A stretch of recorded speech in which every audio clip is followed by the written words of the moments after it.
कह के बुलाते हैं। चलो पहले बहन से मिलेंगे। क्या बात हो गया? क्या नहीं ये क्यों आगे मुस्कान ठावे छे क्यों बोल वकरा जे छे से होनियारी भगे धिया पुता के तोरा पाते ओकरा पेट में दर्द होय छे। ए बाबा कसुआ पहले देखबे तब न बात है के की होती कहे छे तोरा हम बतेबो। एगो बात सुन लियो बात ले गप को गप और एगो गप कहै छी। हां अगे मैं आगे अगे भाई आगे कह दिया सुनो हमरा से छल के ले चलिए पहले ओके जाएंगे फल ले नहीं फल तो खुदा ही खेलिए ओकरा छिलके के कोई बात नहीं अगर मैं गया हाँ भैया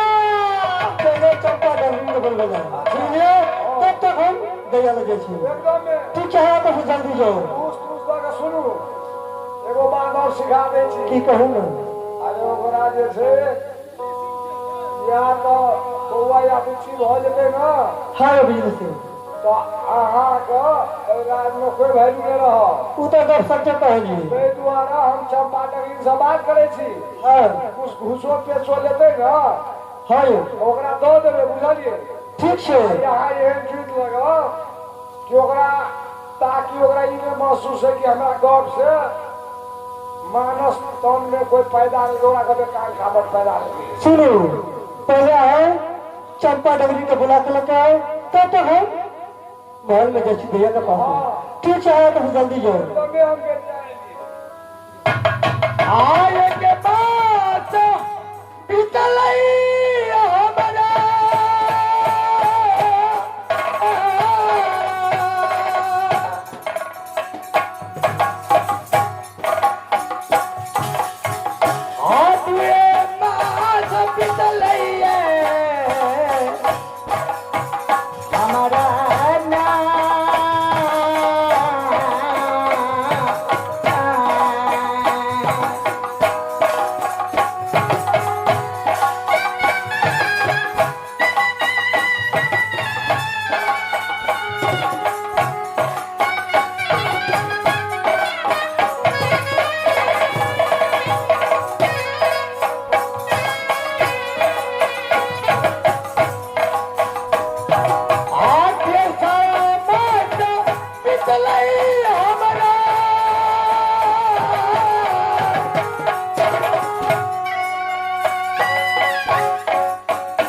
सही बात है बाकी ना की कहै छियै की कहबो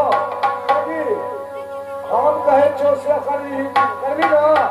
करबे न करे वाला गप हम सएह न करब हाँ हम जे कहबो सएह करबी अच्छा ठीक छै कहू देखी हमरा दरबार में तू जबी राजा साहब के दरबार में हाँ तू जबी हमरा छोटकी मिल के इनके बौआ या पूछी हेते अच्छा ओकरा तू विधि विधान समझाबिए जे हमरा सुंदरपुर राज में जे कन्या बहुरिया के धिया पुता जन्मा सोच हो छै ना ओकरा मूड़ी कोठी में चूल्ही टांग ले अच्छा ठीक छै चलू कभी ना कहबै चलू हाँ आ कान खापर जे छै और ओकरा ले दौड़ दी अगन में आ गए अगन में आ गए तू सुन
चौथा के नहीं बुझा देबै बरंडा झाड़ देबो अच्छा है तो चौथा के बुझाइए ना देबै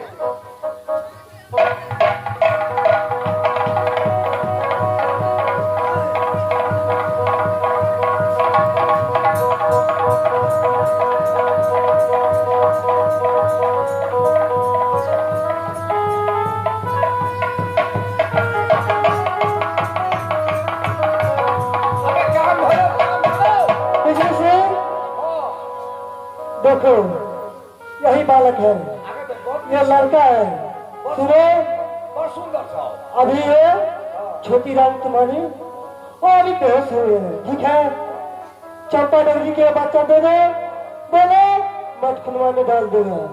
और चंपा डगरी तुम ऐसे करना, जितने पैसे हो उतना पैसे तुम्हें दूंगा, ठीक है? लेकिन नाकों में बना के हम तीनों के अलावा किसी और को पता नहीं है। अगर पता चल गया तो सोच लेना चंपा डगरी। ठीक बोलो बड़ा नाकों में नहीं जरूरी रो और बना के दो बिजली सिंह कहियो ना आप केना करबे आप कला करवा हम सब बुखार छोड़ के सुनिए खबर दे उधर उन लोग कहते हैं ध्यान देवे, चलो ना। हाँ सब बुखार छोड़ ठीक है, चल जल्दी।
बिजली सिंह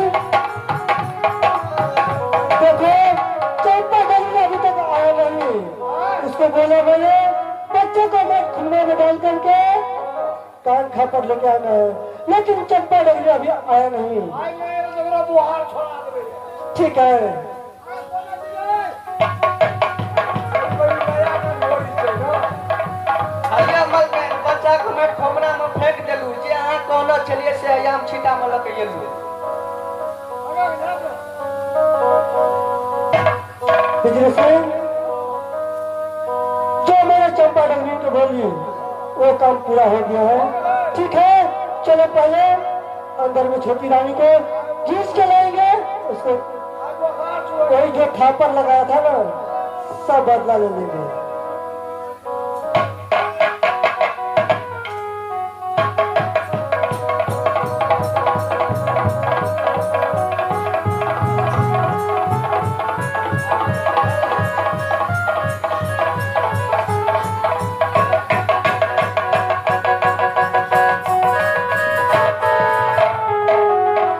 सराधी के बेटी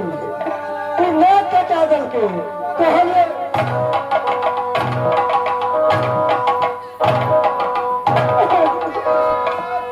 बिजली सिंह तुम भी अपना बदला ले लो, क्योंकि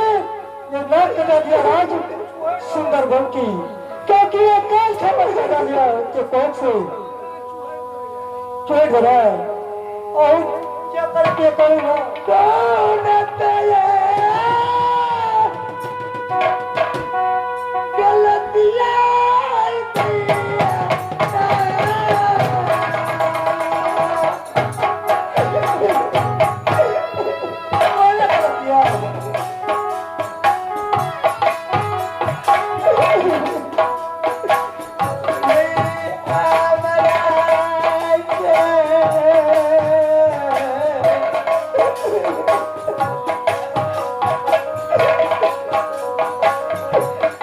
Allah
रात हम दोनों आराम करेंगे।